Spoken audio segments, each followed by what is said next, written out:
sa'yo. Hindi biro ang gawing sukat ang titik sa tono. Sampu man aking diksyonaryo, kung ang tugma'y di wasto. Basta't isipin di magbabago, damdamin ko sa iyo. Araw-gabi, nasa isip ka, napapanaginip ka. Kahit saan magpunta, araw-gabi, nalalasing sa tuwa.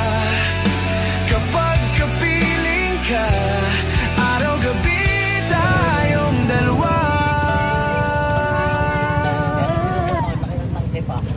Liters yun eh. Ay, nakakapundin.